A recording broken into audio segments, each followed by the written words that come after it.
তাবিজ কবজ পানি পড়া ফু দিয়ে কি রোগ বালাই দূর করা যায়? ইসলামের আলোকে ব্যাখ্যা চাই। এখানে দুটি বিষয়, একটি হচ্ছে তাবিজ, আরেকটি হচ্ছে ফু দেয়া। ফু দেয়া, তাবিজ ব্যবহার করা যাবে না, কিন্তু ফু দেওয়া সুন্নাত। এটাকে আরবিতে বলে রুকিয়া, মানে ঝাড়ফুঁক করা।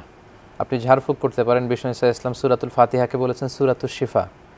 বিষ্ণু ইসলামের হাতে একবার পোকা কামড় দিয়েছিল, বিষ্ণু ইসলাম লবণের পানি গরম করে সেখানে ঢালেন এবং সূরা ফাতিহা পড়ে ফু দিলেন, তিনি সুস্থ হয়ে গেলেন। এবং সূরাতুল ফালাক এবং সূরাতুন নাসকে বলা হয় মুআউযিযাতান। বিষ্ণু ইসলাম সূরাতুল ফালাক, সূরা নাস, সূরাতুল ইখলাস পড়ে হাতের মধ্যে ফু দিয়ে সারা দেহে তিনি এটাকে মাসেহ করতেন, দাম করতেন। এটাই হচ্ছে রুকিয়া, এবং এই রুকিয়া কিন্তু বৈধ, এই রুকিয়া জায়েজ।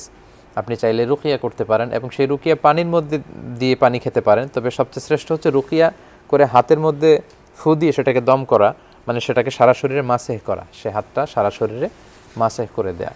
তো এই রুকিয়ার দ্বারা যে শেফা হয় এটা প্রমাণিত, কারণ এটা তো কোরআন দিয়ে রুকিয়া করা হচ্ছে, আর কোরআন তো শিফা। অনুনাজ্জিলু মিনাল কোরআনি মা হুয়া শিফাউ ওয়া রাহমাতুল লিল মুমিনিন ওয়ালা ইয়াজিদুয যালিমিনা ইল্লা খাসারা। কোরআনকে আল্লাহ রহমত শিফা হিসেবে পাঠিয়েছেন। কিন্তু তাবিজ ব্যবহারের ক্ষেত্রে কিন্তু বিষ্ণু ইসলাম নিষেধ করেছেন। বিষ্ণুনবী নিজেও তাবিজ পড়তেন না, বাঁধতেন না, সাহাবারা বাঁধতেন না, এবং কারো গায়ে তাবিজ দেখলে তারা ছিঁড়ে ফেলতেন। বিষ্ণু বলেছেন মান আল্লাকা তামিমাতান ফাকাদ আশরাকা।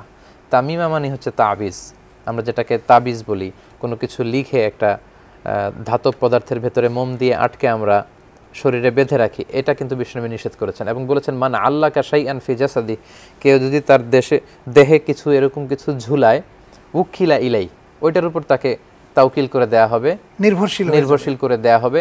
আল্লাহর আর সেখানে কোনো সেফগার্ড তার জন্য থাকবে না। এজন্য আমার পরামর্শ হচ্ছে প্রিয় ভাইয়ের কাছে যে আপনি রুকিয়া করবেন, সূরা ফাতিহা পড়ে, আয়াতুল কুরসি পড়ে, তিনকুল পড়ে রুকিয়া করবেন, কিন্তু তাবিজ আপনি পড়বেন না। তাবিজ থাকলে এটা ছিঁড়ে ফেলবেন।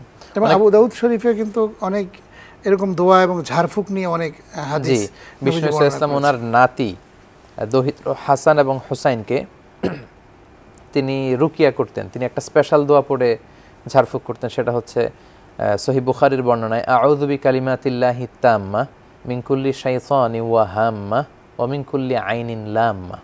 মানে আমি আল্লাহর পরিপূর্ণ কালিমা দিয়ে আল্লাহর কাছে পানাহ চাই, সব ধরনের শয়তান, হিংসুকের চোখ থেকে, ব্ল্যাক ম্যাজিক থেকে আমি আল্লাহর কাছে পানাহ চাচ্ছি। এটা পড়ে তিনি হাসান এবং হুসেনকে ফু দিতেন।